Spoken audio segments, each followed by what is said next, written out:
आयुर्वेदीय सुप्रजनन चिकित्सेची साथ बाळाचे स्वप्न शक्य करण्यास देईल मदतीचा हात. अधिक माहितीसाठी संपर्क करा वैद्य तेजस्विनी समीर भाले यांच्या पुणे औंध बाणेर येथील प्रकृती क्लिनिकला. संपर्क 98-225 20-175. प्रकृती आयुर्वेद पंचकर्म क्लिनिक, शास्त्रोक्त नाडी परीक्षा व स्त्री पुरुष वंध्यत्व निवारण केंद्र. श्रोतेहो नमस्कार. मनमोकळ्या गप्पा या कार्यक्रमात तुम्हा सर्वांचं मनापासून स्वागत. मनमोकळ्या गप्पाच्या आजच्या भागात आपल्या सोबत गप्पा मारायला आहेत प्रकृती आयुर्वेद पंचकर्म क्लिनिक औंध येथील पंचकर्म आणि नाडी परीक्षा तज्ञ वैद्य तेजस्विनी भाले मॅडम. वैद्य तेजस्विनी मॅडम नमस्कार. नमस्कार. मागच्या भागामध्ये स्त्री जीवनातलं पंचकर्माचं महत्व सांगितलं आणि एका पंचकर्माची डिटेल माहिती सुद्धा दिली होती. आज पंचकर्मात पुढे काय सांगणार आहात याची उत्सुकता आहे. पंचकर्म हा विषय इतका गूढ आहे आणि एवढा मोठा आहे की आपल्याला खरंच एक एक विषयाबद्दल बोलण्यासाठी बराच वेळ किंवा अभ्यासही लागतो. आज आपण पंचकर्मातले 5 मुख्य प्रकार तर सगळ्यांना माहिती असतात, पण आपण आता अजून एका नवीन उपप्रकाराबद्दल बोलूया ज्याला अग्निकर्म असं म्हणतात. अग्निकर्म, इथे अग्नी हा शब्द आलाय म्हणजेच कुठेतरी चटका देणं किंवा गरम काहीतरी वस्तूंनी डाग देणं असं आहे. अग्निकर्माचं महत्व आयुर्वेदात खूप चांगल्या पद्धतीने सांगितलंय, कारण ही अतिशय आशुकारी चिकित्सा आहे. आशुकारी म्हणजे क्विक रिलीफ देणारी. तर सर्वात महत्वाचं की कुठेतरी पेन फॅक्टर आहे. जसं गेल्या वेळेस आपण पेन मॅनेजमेंट बोललो पिंडस्वेदनानी, तसंच पिंडस्वेदन आहे. त्याच जोडीला काहीतरी इतकं मसल स्पाझम रिलेटेड असेल किंवा नर्व्ह रिलेटेड असेल किंवा कुठे अस्थीची जास्त वाढ झालेली आहे, त्याच्यामुळे शरीरात येणारं दुखणं आहे ते कमी करण्यासाठी अग्निकर्माचा फायदा खूप चांगल्या पद्धतीने होताना दिसतो. अग्निकर्म करताना काय द्रव्य वापरायचं हे सगळ्यात महत्वाचं. तर अग्निकर्म करताना म्हणजे चटका देताना आम्ही वापरतो सुवर्ण शलाका म्हणजे सोन्याची काडी, त्याच प्रकारे पंचधातू आणि मृत्तिका शलाका म्हणजे मातीची आम्ही एक छानपैकी शलाका बनवलेली असते आणि त्यांनी चटका दिला जातो. आता कधी सुवर्ण शलाका वापरायची, कधी मृत्तिका शलाका वापरायची हे फार महत्वाचं. त्यामुळे मी गेल्या वेळेसही सांगितलं, त्याचप्रमाणे आजही सांगते की रुग्णांनी आधी तपासून घ्यावं वैद्याकडनं जो काही त्रास आहे आणि त्यानुसार मग वैद्य बरोबर जी काही द्रव्य आहे त्याची निवड करून तुम्हाला तो अग्निकर्माची चिकित्सा देणार.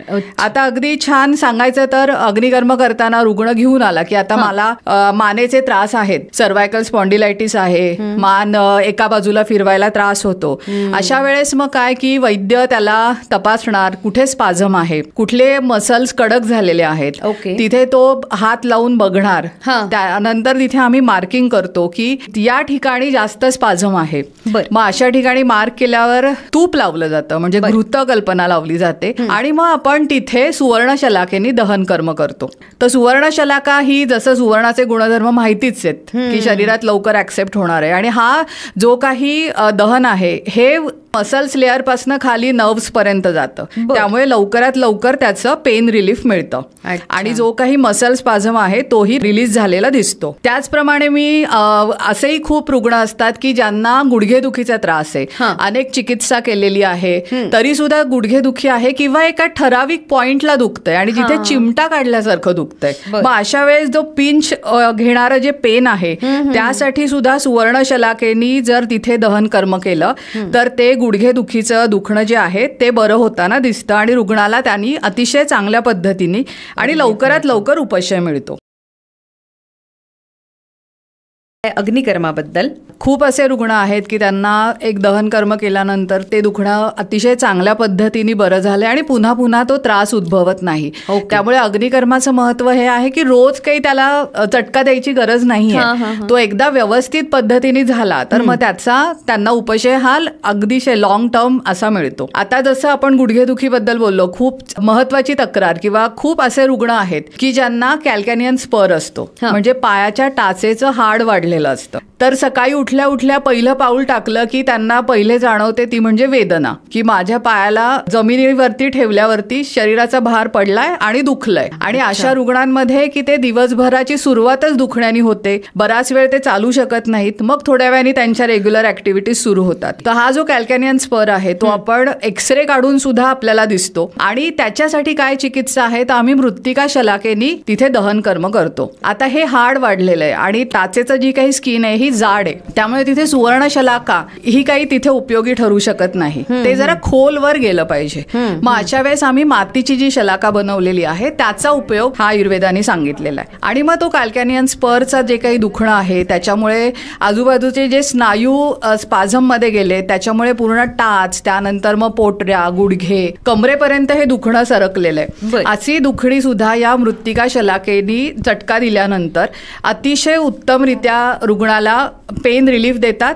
आणि मी म्हटलं तसं वर्षानुवर्ष याचा फायदा टिकून राहतो. पुन्हा पुन्हा पेशंटला मृत्तिका शलाकेने अग्निकर्म करायची गरज पडत नाही. फक्त एकच महत्वाचं की अग्निकर्म करताना हे सम्यक पद्धतीने झाले पाहिजे. कुठलंही पंचकर्म हे अयोग, सम्यक योग आणि मिथ्या योग अशा पद्धतीने आयुर्वेदाने सांगितलंय. अयोग म्हणजे कमी प्रमाणात दिलंय त्याचा काहीही फायदा होणार नाही. मिथ्या योग म्हणजे अति दिलंय की त्याचाही फायदा होणार नाही. की आता अग्निकर्म करताना चटका खूप जास्त खोलवर दिला तर जखम झाली आहे, मग अशा वेळेस त्याचे कॉम्प्लिकेशन्स येतात, तर तोही उपयोगाचा नाही. त्यामुळे सम्यक कर्म होणं गरजेचं. त्वचेच्या ठिकाणी नक्कीच डाग पडेल, थोडासा स्किन जळाल्याचा जो वास येतो तो वास येईल आणि तो चटका पूर्णतः स्किन, मग मसल्स, तिथून आतपर्यंत लिगामेंट्स आणि बोन्स पर्यंत पोहोचेल. तर जशी अपेक्षा आहे त्यानुसार द्रव्य म्हणजे सुवर्णशलाका घ्यायची का मृत्तिका शलाका घ्यायची आणि त्यानुसार मग हे सम्यक योगामध्ये जर अग्निकर्म झालं तर मग रुग्णाला नक्कीच त्याचा अतिशय चांगला फायदा होताना दिसून येतो. अच्छा,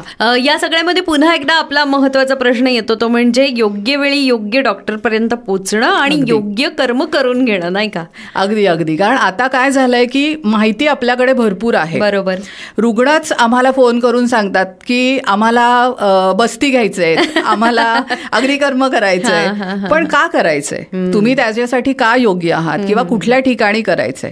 आयुर्वेदाने सांगितलंय दर्शन स्पर्शन प्रश्नही, म्हणजे आधी रुग्णाला बघा, त्याला हात लावून तपासा, त्याला प्रश्न विचारा. म्हणजे या पद्धतीने गेलात तर निदान योग्य होतं. वैद्याला आधी निदान करू द्या, मग तो तुम्हाला चिकित्सा सांगेल. त्यामुळे रुग्णांनी वैद्याकडे यावं, पंचकर्म तज्ञाकडे यावं आणि मग या प्रकारे जर त्यांनी चिकित्सा करून घेतली तर त्याचा नक्कीच चांगला फायदा होतो. आणि जे त्यांचं एम आहे आणि जे वैद्याचंही आहे की आपल्या रुग्णाला आरोग्य प्राप्ती करून द्यायची आहे. बरोबर. आता मी माझ्या बाबतीत म्हटलं तर मला हे बाळकडू माझ्या आईबाबांकडनं मिळालंय की जे डॉक्टर आहेत आणि मी लहानपणापासून फॅमिली डॉक्टर ही कन्सेप्ट तेव्हाही होती. तर पेशंट कसा तपासावा हे फार महत्वाचं आहे. त्यामुळे रुग्णांनी पहिल्यांदा यावं आणि मग या पद्धतीने पंचकर्म तज्ञाकडनं तपासणी करून घ्यावी आणि योग्य कर्म करून घ्यावं की मग नक्कीच उपशय आहे आणि आरोग्य मिळतं.